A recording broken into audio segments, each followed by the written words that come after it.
Children, what did you study yesterday? We studied verbs, Grandpa. If so, you should know what a verb is.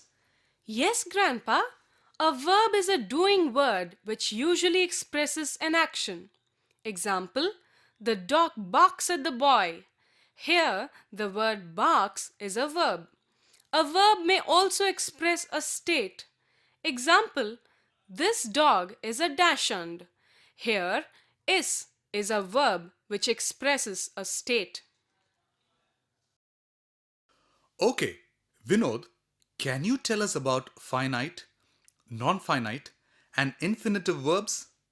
A finite verb is limited by its subject. It agrees with its subject in number and persons. If you look at the following examples, you can see the underlined verbs change according to subject. I am tired. You are a good boy. It is a dog. They are cute children. Here, I is the first person singular. You is either a second person singular or plural. It is a third person singular and they is a third person plural. The verb forms which have no subject are non-finites. Example, he likes singing.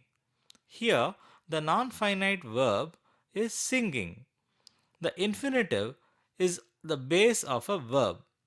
It is used either with or without to. The to infinitive is often used after verbs. Example, the man is ready to eat.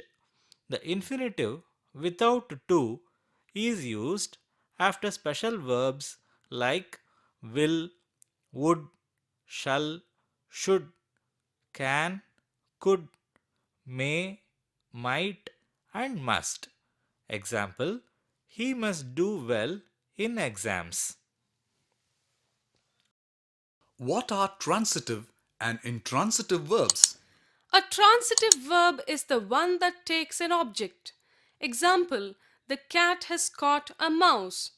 Here, the action of catching passes on to the object mouse. The verbs which do not have objects are called intransitive verbs. Example, the child smiles. Here, the action of smiling does not pass on to anything. Grandpa, I will tell about present participles and past participles. Carry on, my boy. The ing form of a verb, which is used as an adjective, is called present participle. Example, he jumped from the moving train. Here, the ing arm of the verb moving is used as an adjective. The third form of the verb, which is used as an adjective, is called past participle. Example, the broken window was repaired. In this sentence, the third form of the verb, broken, is used as an adjective. A verb must agree with its subject in number and person. That is, the form of a verb depends on whether the subject is in singular, plural, first person, second person, or third person. Look at the following sentences as examples. I play cricket daily. He plays cricket daily. They play cricket daily. You can notice how the verb changes according to subject in number and person. Grandpa, what are modal verbs? Modal verbs express the mood of the speaker. They express probability, possibility, obligation, wish, and expectation of the speaker. The following examples will show how modal verbs express the mood of the speaker. This cat can catch the bird. Here the word can is used to express ability. He could swim well when he was young. Here the modal verb could is used to express past ability. He may come tomorrow. May I use your mobile? In the first sentence, the modal verb may is used to talk about the possibility. And in the second sentence, the modal verb may is used to ask for permission.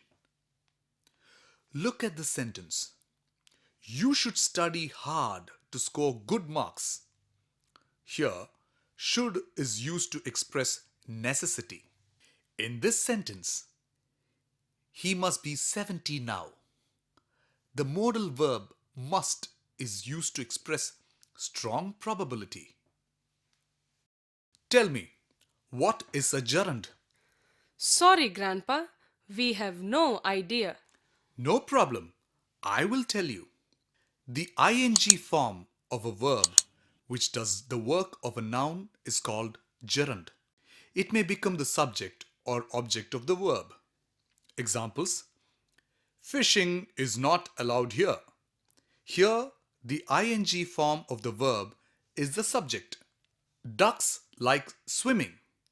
Here, the ing form of a verb has become an object.